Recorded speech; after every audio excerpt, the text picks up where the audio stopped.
افسانہ دیوار ہجر کے سائے، مصنفہ عشرت معین سیما۔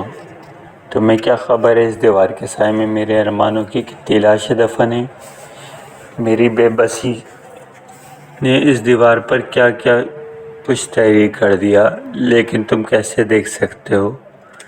یہ سب کچھ تمہاری آنکھوں پر تو محبت کی وہ پٹی بندھی ہے جس نے میرے خوابوں کا خون کر دیا۔ سمجھ نہیں آتی تمہیں قصوروار کہوں یا اس دیوار کو جو ہم دونوں کے بیچ میں راتوں رات تعمیر کر دی گئی ہے۔ مارٹینا نے ڈائری لکھتے ہوئے اپنے بہتے ہوئے آنسوؤں کو ٹیشو پیپر سے اپنے سرخ سفید گالوں سے بہت بے دردی سے ہٹایا اور وہیں میز کے پاس لگی کھڑکی سے باہر کی جانب دیکھنے لگی۔ اس کی آنکھیں کھڑکی سے پار اس بے کیف منظر کو دیکھ کر تھک چکی تھیں۔ تحت نگاہ ایک کھلا میدان تھا جس کی وسعت بتا رہی تھی کہ شاید کسی زمانے میں وہاں کوئی جنگل ہوگا، کیونکہ کچھ اکھڑے ہوئے درختوں کے ارد گرد سوکھی ٹہنیوں پر برگ نے اور اس سے لپٹا کائی نما سبزہ موسم بہار کے آتے ہی یہاں کسی آزاد جذبے خواہش کی طرح سر اٹھانا شروع کر دیتے تھے، اور موسم سرما کی بارشیں اور برف باری ختم ہوتے ہی کچھ پیلے ادوئے اور سفید پھول اس میدان کی زمین پر جمی سخت تہ کو چیر کر باہر نکل آتے تھے۔ شاید ان پھولوں کی ہمت دیکھ کر کچھ پرانے کٹے ہوئے درختوں کے تنے اپنے جسم پر سبزہ سجانے کی خواہش لیے بیدار ہونے لگتے تھے اور اپنی شاخوں کی برہنگی ڈھانپنے کے لیے آسمان سے مدد مانگتے ہوئے اپنی شاخیں پھیلائے دکھائی دیتے۔ لیکن موسم کی سختی میں بھی علاقے کی انتظامیہ نے سبز کو کچل کر وہاں ریت بچھا دیا کرتی تھی۔ اس علاقے کی مشہور اشپرے ندی کو لگنے والا میدان نگاہ کی اس حد تک نظر آتا رہے جہاں وہ خاک کی سنگلاخ دیواریں اپنی سرانی خاردار باڑ اٹھائے اسے پار کرنے والوں کو موت کا پیغام دے رہی ہوتی ہیں۔ لیکن ساتھ ہی ہر روز اشپرے ندی کو اس پار اونچی اور لمبی عمارتیں مشرق سے نکلتے ہوئے سورج کی کرنوں کو گلے لگانے کے لیے اس دیوار کو ڈھانپنے کا سہارا تلاش کرتی تھیں، اور سارا دن پرندوں اور ہواؤں کو اس دیوار کو گرا دینے کا پیغام دے کر تھک جاتی تھیں، تو وہ دیوار کے اس پار ڈوبنے والے سورج کے ساتھ ایک سایہ بن کر کہیں اور اندھیرے میں گم ہو جاتی تھیں۔ دیوار کے اس پار کرسٹیان بھی درد کی اس لہر کو اپنے سینے میں اترتا محسوس کرتا تھا، لیکن اس درد کو برداشت کرنے کے سوا اس کے پاس کوئی چارہ نہ تھا۔ وہ مجبور تھا اپنی محبت کے ہاتھوں، اور یہ محبت عجیب چیز ہے، بھیس بدل کر انسانوں کو آزماتی ہے۔ کبھی محبوبہ کی بھولی والی شکل نگاہوں میں بھر دیتی، کبھی ماں کی مدد کی آواز کانوں میں قید کر دیتی، کبھی ایک بچے کی پکار دل میں چیخ کر رکھ دیتی۔ اس روز بھی ایسا ہی ہوا تھا جب شہر برلن کے حالات خراب ہوئے تھے۔ یوں اس وقت پورے یورپ کیا پوری دنیا کے سیاسی و سماجی حالات کروٹ بدل رہے تھے۔ زمانے کو ایک نئی تاریخ سے رنگنے کو تیار تھے۔ اس بدلنے والے رنگوں میں سب سے اہم رنگ سرخ تھا، جو قربانی و اتحاد کا نشانی نہیں بلکہ قوم کے جذبے کی سرفروشی کا بھی سامان لیے گلی گلی متحرک ہو گیا تھا۔ کرسٹینا اور مارٹینا بچپن سے کے دوست تھے۔ یہ دوست ناساز حالات کے اور وقت کی بے رحمی کے باوجود جن کے دلوں میں ذرا برابر کوئی دوری یا بدگمانی کا سبب نہیں بن سکی تھی۔ تبھی دونوں نے فیصلہ کر لیا تھا ان نامساعد حالات میں بھی وہ اپنی زندگی میں خوشی کا احساس بیدار کریں گے، ایک دوسرے کو قانونی طور پر اپنی محبت کا جلد گواہ بنا لیں گے۔ وہ دونوں جلد از جلد شادی کے سماجی رسم کو اپنی محبت کا نشان بنا کر ایک دوسرے کی پہچان بن جانا چاہتے تھے، لیکن کرسٹیان کی ماں اس وقت شادی کے حق میں بالکل نہیں تھی، لیکن اس کا کہنا تھا کہ ملک کے سیاسی حالات اس وقت اتنے ابتر ہیں کہ خوشی کا احساس بھی خوف اور انتشار کی فضا کو ختم نہیں کر پائے گا۔ کرسٹیان اپنی ماں کی یہ بات پر کئی بار مارٹینا کو بتا چکا تھا، جس پر مارٹینا کے دل میں کرسٹیان کی ماں کے لیے ایک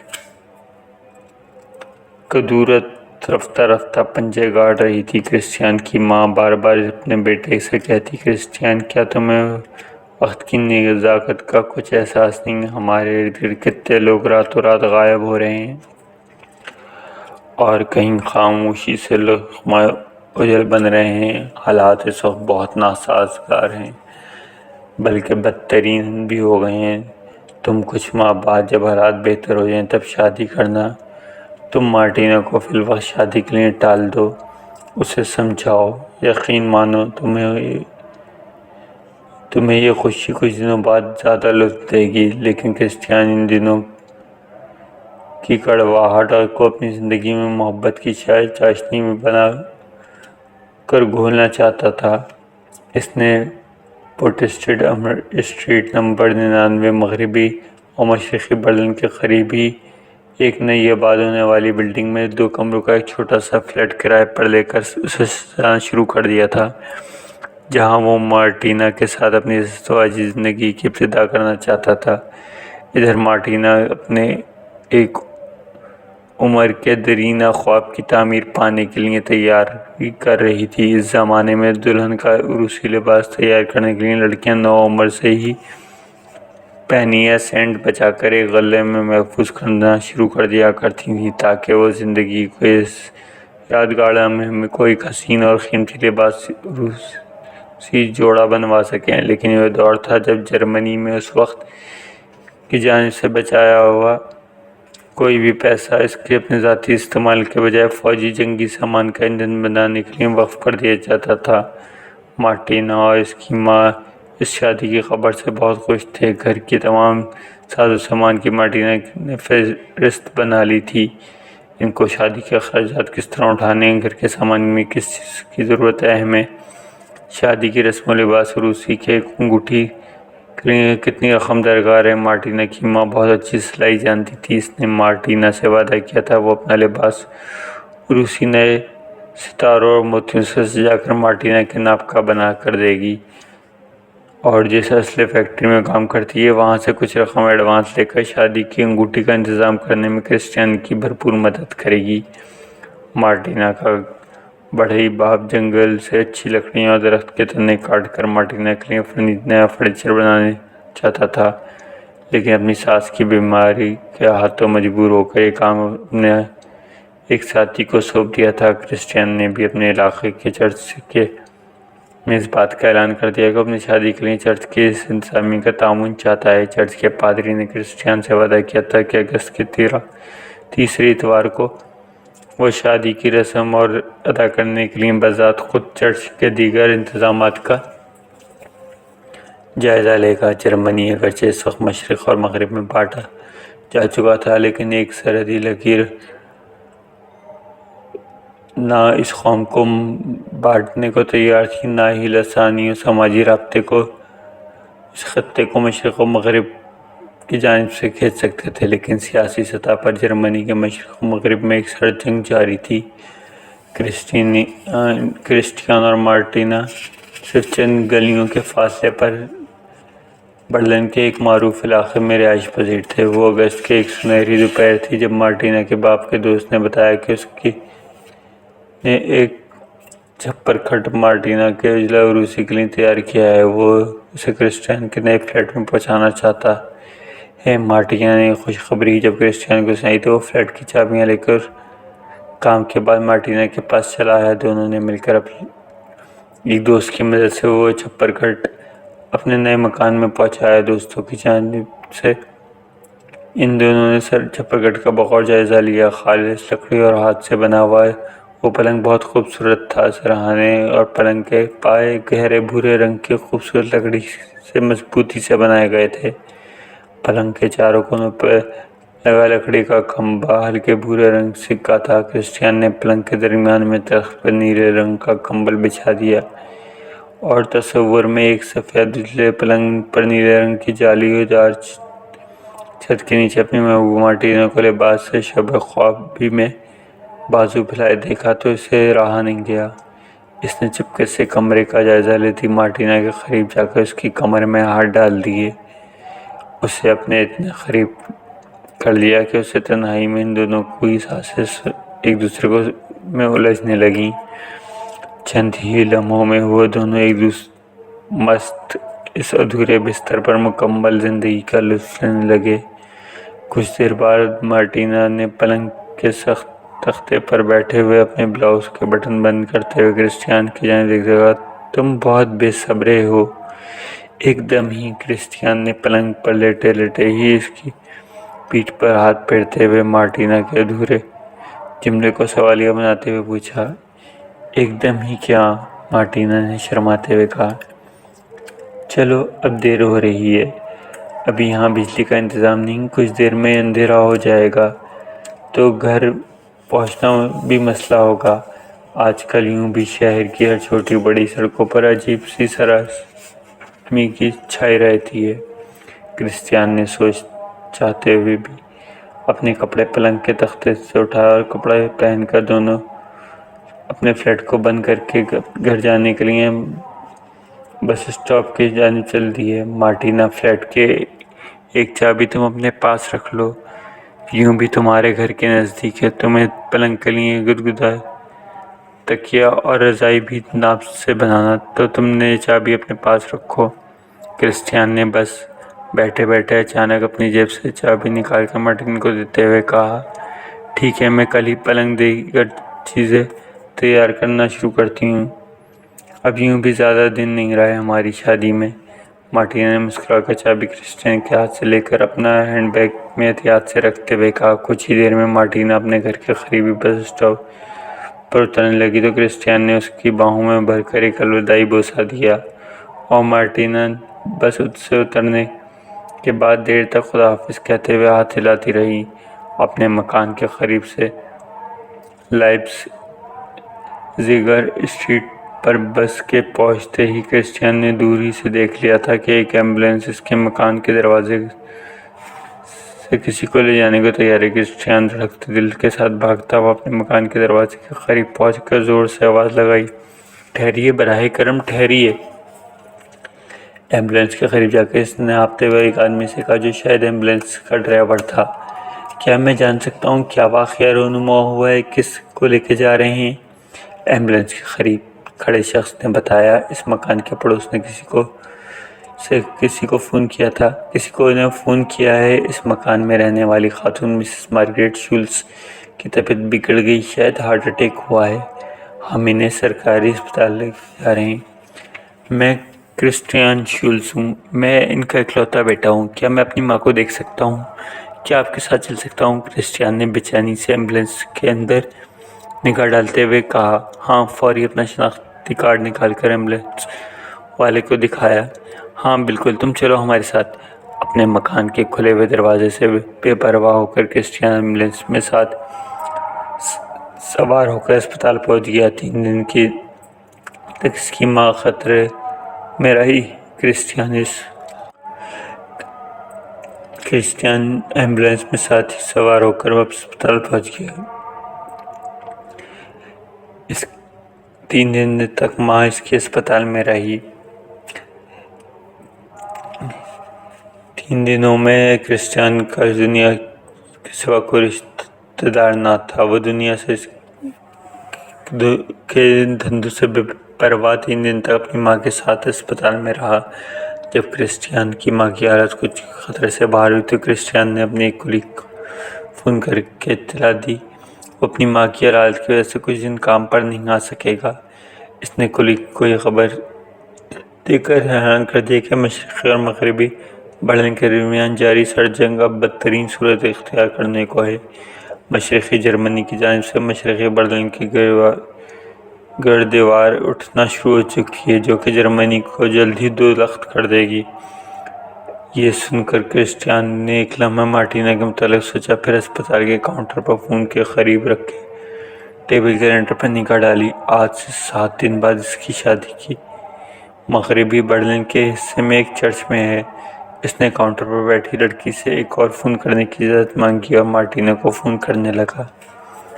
تم کہاں ہو کرسٹیان؟ میں نے کل تمہارے کام پر فون کیا، تم وہاں پر نہیں تھے، تم دونوں جگہ نہیں تھے۔ کیسے ہو تم؟ تمہیں پتہ ہے میں نے فلیٹ تقریباً سجا دیا ہے۔